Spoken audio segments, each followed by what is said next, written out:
No bullshit guys on 4 tips that will improve your pulling exercise. So what is a pull exercise? Training either your back or your biceps. The first is so easy to implement.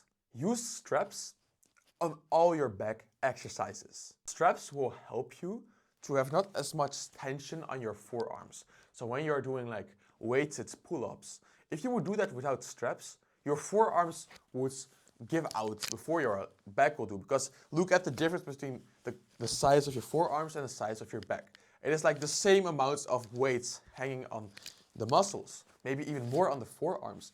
So your forearms will fatigue earlier than your back does, whilst you're training your back, I think so.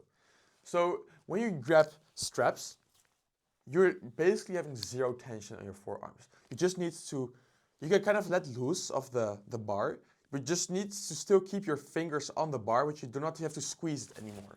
So look at your forearms. When you squeeze, that is when they contract. If you do it like this, there's not really like much contraction in your forearms going on. Like a little bit, but insignificant. The second tip is, if you're either prioritizing your back or your biceps, to pull with your elbows or with your biceps.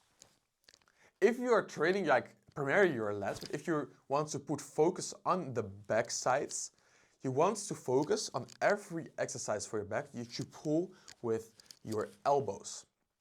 So what you do is, with a lat pull down, what a lot of people just do is they just up, down, up, down, up, down. Instead you focus on having your elbow and think about scooping that elbow down. And an even greater thing can be, if you want extra lat activation, to not only scoop like your elbow down, but also outwards. So it's like this motion how you perform the exercise. If you want to grow your biceps more, which I am currently, I'm focusing on getting huge arms, what you can then do is to pulling a bit with a less good form. So this is just the throwing up and down. This is still like some back activation, sure. But it is like mainly, it's just this motion. It's kind of like a curl. It's like a curl, but only with a different grip. You're still working your biceps like really well with this movement. With all exercises, so either biceps or back, you are going to focus on having a big chest. You want to show your chest to the world, like have this confident body language.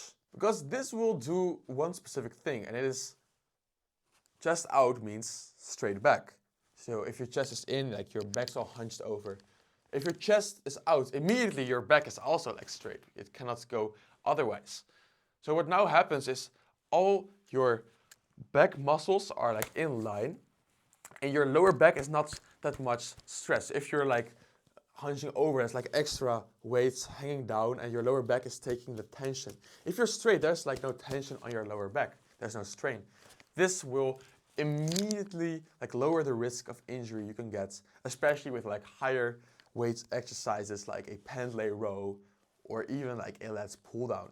When you hunch over, you are in a dangerous position because now your rotator cuff is like in a really open space. So now it can really easily tear down when you're doing heavy lats pull downs or heavy rows. Like with rows, not so much, especially lats pull downs and pull ups. If you pull your back in, then your rotator cuff is immediately like in position again, strong. Then it cannot tear in any way. The same is like with bench press, but we will cover that in another video. The last tip for pull exercises would be, if you are training your back, always stretch out your muscles even further. So with a row, you can just do like the pulling. Or you can contract, and when you're doing the eccentric phase, normally you would stop like at this position. But now you stretch out even further, and you might think, yeah, where is it good for? But you can feel this in your lats. Like there's now like a lot more tension in your lats, but the weight is still not in a starting position, so it's pulling on your lats whilst your lats are already stretched.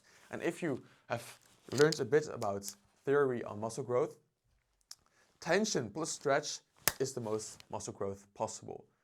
So always make sure to have that extra bit of range of motion at the end. With biceps, you cannot really like overextend your arms. You're just going to break your arms. Those are the 4 tips for building up a bigger back and biceps. Make sure to follow me if you want to hear more of this kind of advice.